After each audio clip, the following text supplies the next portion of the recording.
बिल्कुल जब मैं ऑक्सफोर्ड में अपनी पीएचडी कर रही थी तो उस वक्त बिलावल अपनी अंडर ग्रेजुएट अपनी बैचलर्स कर रहे थे और मैंने उनको पॉलिटिक्स ऑफ साउथ एशिया में उस कोर्स में पढ़ाया है। तो ये बड़ा अच्छा एक्सपीरियंस रहा बिकॉज़ मैं बेनज़ीर की बहुत बड़ी फ़ैन हूँ। और उसी दौरान 2007 में जब बीबी की डेथ हुई तो एक बड़ा मुश्किल वक्त था बिलावल के लिए। तो उस टाइम पे उसको पढ़ाना वो भी एक मेरे लिए एक प्रिविलेज था कि मैं बेनज़ीर के बेटे को मैंने पढ़ाया है। और yes, I think I learned from that.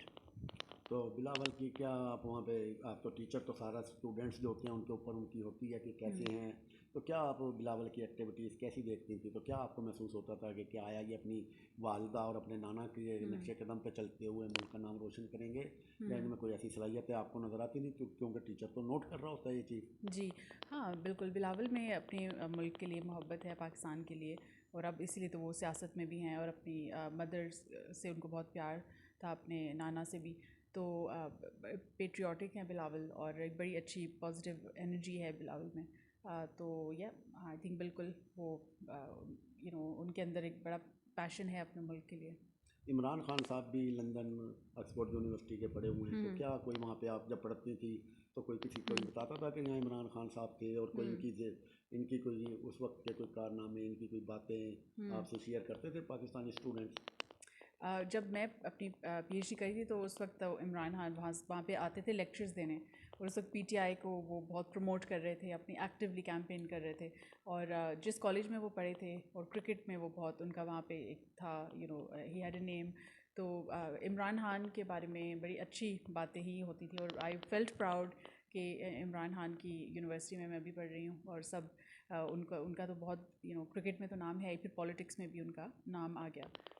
तो डॉक्टर साहिबा, अगर आप पाकिस्तान आएँ और अगर पाकिस्तान में आपकी खिदमत आप हुकूमत ले, तो क्या आप इसको वेलकम करेंगी? कोई आना पसंद करेंगी अगर पाकिस्तान आपकी काबिलियत, आपकी इसको देखते हुए तजर्बे को पाकिस्तान के लिए हुकूमत आपको वक्त दे के जी आप हमारे लिए काम करें?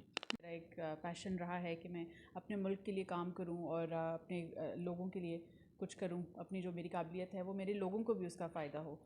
तो अगर मुझे कोई अच्छी रोल मिलता है, अच्छा एंड आई थिंक जिस बंदे ने काम करना है वो अपना काम करता रहेगा। तो रोल मिले ना मिले, लेकिन मेरा जो पैशन है वो है कि मैं किसी तरह अपनी ज़िंदगी में पाकिस्तान के जो गरीब लोग हैं, मुझे लगता है क्योंकि अब 21st सेंचुरी में अभी भी हमारी कंट्री में इतनी पॉवर्टी है, living below the poverty line, stunted growth है, साफ़ पानी नहीं है, इतनी यहाँ पे प्रॉब्लम्स हैं। तो मैं इन लोगों के लिए अगर कुछ कर सकूँ, तो मुझे अगर कोई अच्छा रोल मिलता है और गवर्नमेंट अगर मुझे इंक्लूड करते हैं तो इससे ये बहुत ज़बरदस्त बात होगी। क्योंकि अगर आपके पास एक पोजीशन हो तो आपके पास अथॉरिटी होती है और फिर आपके पास एक वो कुछ डिसीजंस लेने का आपके पास एक पावर होती है। तो ज़रूर मैं ये वेलकम करूँगी और मैं ज़रूर इसको एक्सेप्ट करूँगी। मुझे लगता है कि जो मैंने अपनी काफ़ी ज़िंदगी इंग्लैंड में गुजारी है, तो वहाँ पे जो वेलफेयर सोसाइटी है, जो हेल्थ सर्विस है, नेशनल हेल्थ सर्विस, उससे बहुत से प्रॉब्लम्स हल हो जाते हैं सोसाइटी के। और वेलफेयर सोसाइटी है वहाँ पे, तो आई थिंक पाकिस्तान में मेरा जो फोकस होगा कि यहाँ पे हम किस तरह पॉवर्टी एलिविएट करें, वेलफेयर सोसाइटी बनाएं पाकिस्तान को, और अपनी हेल्थ फैसिलिटीज़ ठीक करें, education, so overall welfare. I think ये मेरा होगा कि मैं इसको इंग्लैंड की तरह एक वेलफेयर सोसाइटी, अगर हम अपनी सोसाइटी में भी वो कुछ एलिमेंट्स लेके आ सकते हैं, ये हाउसिंग हो सकती है, housing, food, shelter, health, education, ये सारे एरियाज़ जहाँ पे हम लोगों को एम्पावर करें और हमारा जो नीचे का तबका है, अंडर प्रिविलेज्ड,